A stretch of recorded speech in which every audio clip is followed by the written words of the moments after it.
यापूर्वी अनेक व्हिडिओमधून मी ह्या रीळाबद्दल आणि दोऱ्याबद्दल सांगितलं होतं, तर आज त्याच्याच संबंधी थोडंसं सविस्तर सांगणार आहे. त्यापूर्वी तुमचं स्वरूप छंदकलामध्ये खूप खूप स्वागत. या चॅनेलवरचे बाकीचे व्हिडिओज पण बघून घ्या. मला खात्री आहे तुम्हाला ते नक्की आवडतील. कारण पाककला आणि हस्तकला विविध प्रकारची आणि वेगळ्याच प्रकारची तुम्हाला या चॅनेलवर नक्की बघता येईल. तर आपल्याला गजरा करायला, हार करायला दोरा लागतो आणि या प्रकारचं रीळ आपण जे कपड्यांसाठी वापरतो, हा धागा एकदम शार्प असतो आणि म्हणून आपल्या कपड्यांसाठी हा टिकाऊ आपण वापरतो. परंतु फुलांसाठी जेव्हा आपण हा धागा वापरतो त्यावेळेला म्हणजे आता अबोली आहेत किंवा मोगऱ्याची फुलं आहेत, असे ज्याचे सॉफ्ट एकदम देठ असतात, तर अशा प्रकारची फुलं जेव्हा आपण गजऱ्यासाठी वापरतो त्यावेळेला या प्रकारच्या म्हणजे रीळाच्या धाग्याने जर आपण गजरे बनवले तर त्यांचे देठ तुटतात आणि म्हणून या प्रकारचा हा जो आत्ता मी दाखवते आहे तो फुलपुडीचा दोरा जर आपण वापरला तर खूप सॉफ्टली आपल्या फुलांसाठी वापरता येतो आणि फुलांच्या दुकानामध्ये सुद्धा जे आपल्याला हार वगैरे मिळतात ते सुद्धा दुकानदार याच प्रकारचा धागा वापरतात. पण मग आपल्याला हा स्पेशल विकत आणायची गरज नाही. मग आपल्या घरी हा अनायासे येतोच. त्यामुळे त्याचाच आपण उपयोग करून आपल्या गजऱ्यासाठी धागा आपण तयार करू शकतो. तयार करू शकतो म्हणजेच काय, तर यातला दोरा आपण निवडून घेऊ शकतो. असा हा फुलपोळीचा दोरा जो असतो तो एकतर आपल्याला हारामध्ये किंवा जेव्हा आपण फुलपोळी घेतो किंवा फुलं विकत घेतो त्याबरोबर हा दोरा जाड स्वरूपाचा आपल्याला मिळतो.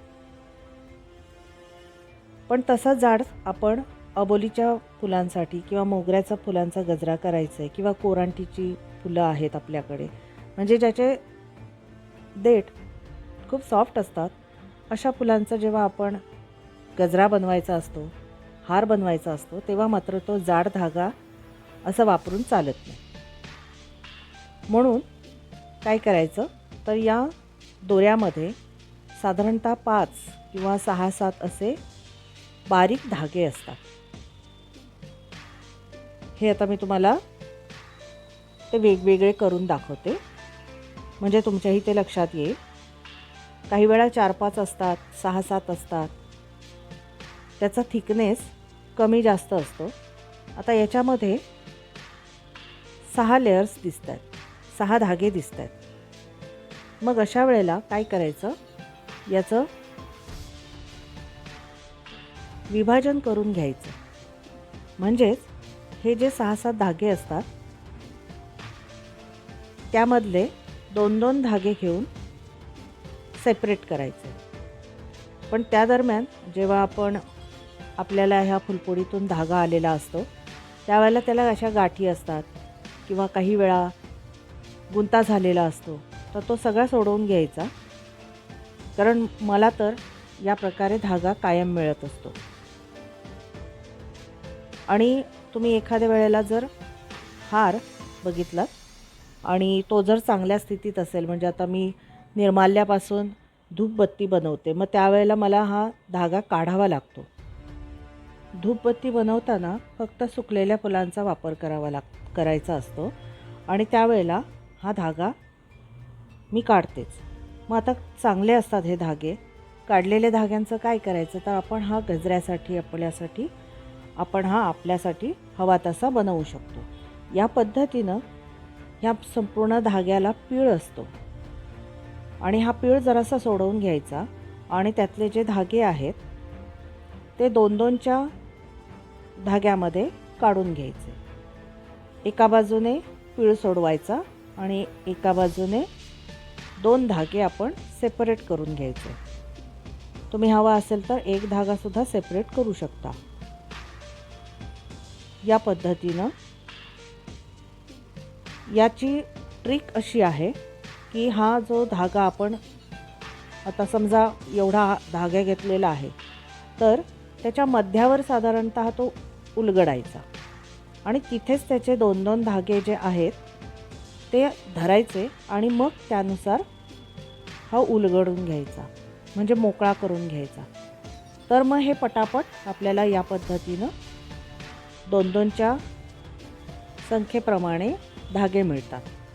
जर आपण धाग्याच्या सुरुवातीलाच जर हा धागा 2-2 धागे काढायचा प्रयत्न केला तर फार गुंता होतो आणि मग तो सोडवायलाही तितकाच वेळ लागतो.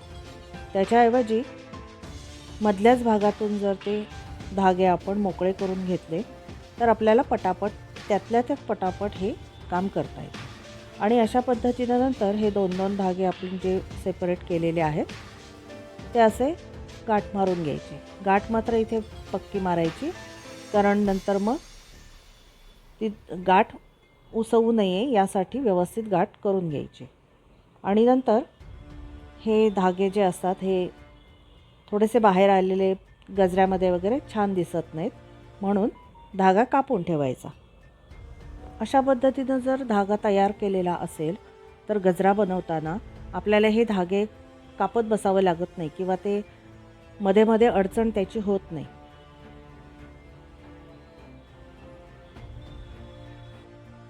काही वेळा हे धागे खूप लांबलचक मिळतात.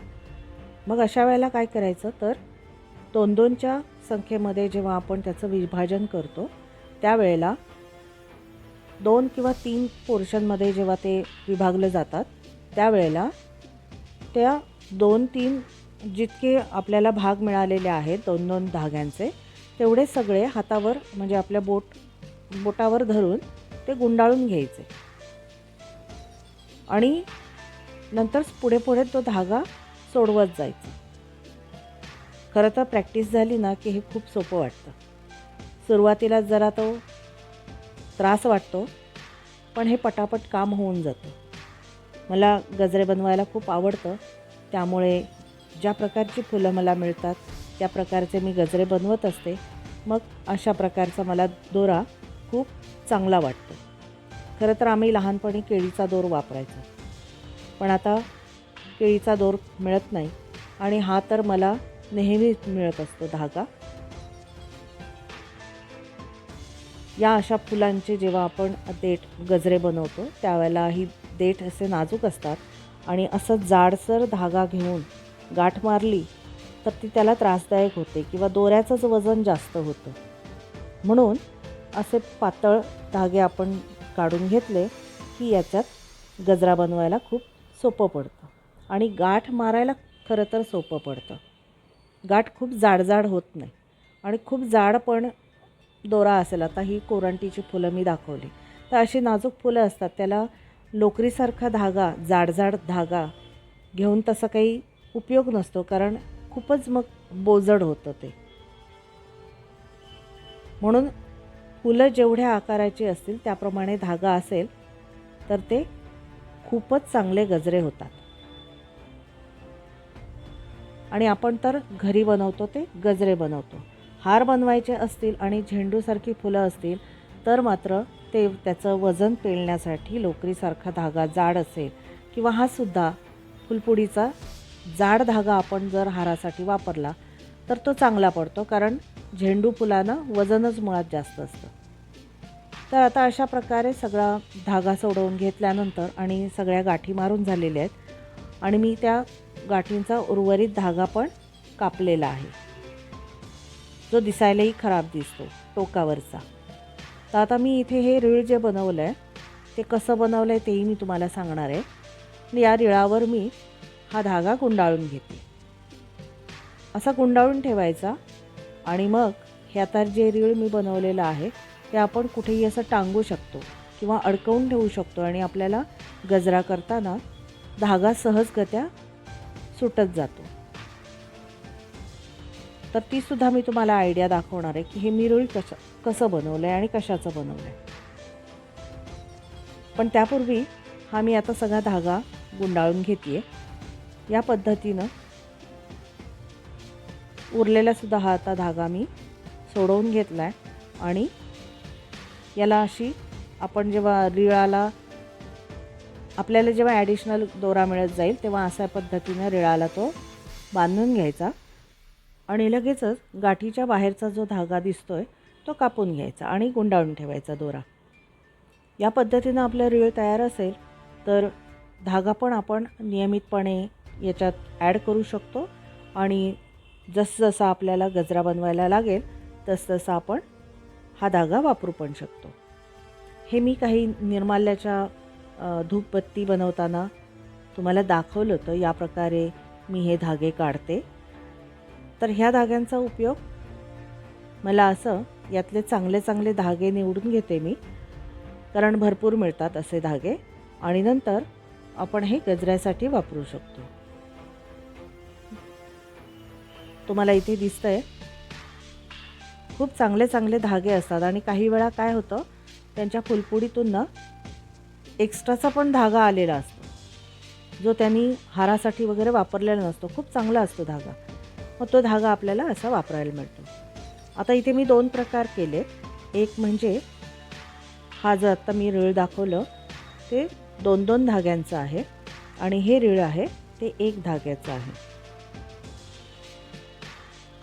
जर तुम्हाला 1 धागा वापरायचा असेल गजऱ्यासाठी तर तसंही वापरू शकता, नाहीतर मग 2 धाग्यांचा रीळ बनवायचं आणि त्याप्रमाणे आपण गजरा बनवायचा.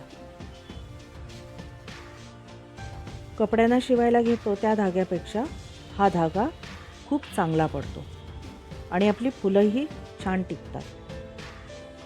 म्हणून हा धागा तुम्ही पण वापरून बघा. याला रीळ जे बनवलं मी तर त्याला इथे अडकवण्यासाठी एक लूप पण आहे. तर मी काय करते, जेव्हा मला गजरा बनवायचा असतो तेव्हा जवळपास जर मोबाईल स्टँड असेल तर मी त्या मोबाईल स्टँडला अडकवते आणि या पद्धतीनं दोरा मग हाताला मिळत जातो. किंवा एखाद्या हँडलला आपण हे अडकवू शकतो, किंवा तुम्ही काम करत असता तिथे जवळपास कुठे खिळा असेल किंवा अडकवण्यासारखी कुठलीही गोष्ट असेल तर त्या ठिकाणी आपण हे रीळ अडकवून ठेवू शकतो आणि आपल्याला हवा तसा आपण हा दोरा ओढून घेऊ शकतो. म्हणजे रीळही जाग्यावर राहतं आणि आपल्याला धागा सतत मिळत जातो. हा मोबाईल स्टँड मी जो वापरते त्याच्यावर ही दोन्ही रीळं मी ठेवून या पद्धतीनं वापरते. म्हणजे काय होतं, काम करत असताना टेबलवर अशा पद्धतीनं मला हा दोरा ओढून ओढून घेता येतो आणि रीळ पण एका जाग्यावर व्यवस्थित राहतं. या पद्धतीनं धागा ओढत राहिलं की हे रीळ जाग्यावर तिथेच राहतं आणि आपल्याला सतत दोरा व्यवस्थित मिळत राहतो. आणि ते लूप जे आहेत त्याच्यामुळे कुठल्याही प्रकारे या रीळ सतत फिरत राहिल्यामुळे अजिबात गुंता वगैरे काही होत नाही. खूप सोपं पडतं. जास्तचा उरलेला जो धागा असतो तो पुन्हा गुंडाळून ठेवायचा. आता हे रीळ मी कशाचं बनवलं आहे ते दाखवते तुम्हाला. हे आहे चष्म्याचं कवर. काही वेळा काय होतं, चष्म्याबरोबर कापडी कवर्स मिळतात आणि ती आपल्याकडे अशी जास्त असतील किंवा अनावश्यक असेल तर याचं हे मी बनवलेलं आहे रीळ. तर बनवत असताना अशा पद्धतीनं मी हे दुमडलं आणि गुंडाळून घेतलं. हे असं गुंडाळून घेत असताना त्याचा जो दोरा आहे तो मात्र बाहेर ठेवायचा. हे खरं तर दोन्ही बाजूने आपण खेचतो आणि चष्मा किंवा गॉगल ठेवून त्याच्यामध्ये आपण पिशवी लॉक करतो. तर ते जे आहे तो दोरा व्यवस्थित बाहेरच्या बाजूला ठेवायचा, म्हणजे आपल्याला तो अडकवण्यासाठी खूप उपयोगी पडतो. आणि नंतर असा गुंडाळा करून झाला याचा की त्यानंतर याला मी ह्या शिलाई करण्याच्या दोऱ्याने बांधून ठेवणार आहे, जेणेकरून हा चांगल्या स्थितीत राहील. आता इथे तुम्हाला फरक सांगते. फुलपुडीचा जो दोरा आहे तो सॉफ्ट आहे, मगाशी मी म्हटलं तसं सहजगत्या तो तुटतो. आणि हा जो शिलाई करण्याचा धागा आहे तो शार्प असतो, त्याला थोडंसं खेचावं लागतं मग तो तुटतो. तर म्हणून इथे हा रीळाचा गुंडाळा बांधण्यासाठी मी मात्र त्या शिलाईचाच दोरा वापरला आहे. तर याला ह्या दोन धाग्यामधला जो फरक आहे तो लक्षात घेऊन मी हारासाठी आणि गजऱ्यासाठी हा फुलपुडीचा दोरा वापरते. तुम्हाला ही माझी कल्पना कशी वाटली आणि पूर्ण व्हिडिओमध्ये तुम्हाला किती टिप्स मिळाल्या, आयडियाज मिळाल्या तेही मला सांगा. आणि आवडला असेल तर व्हिडिओ लाईक शेअर नक्की करा. चॅनेलला सबस्क्राईब पण करा.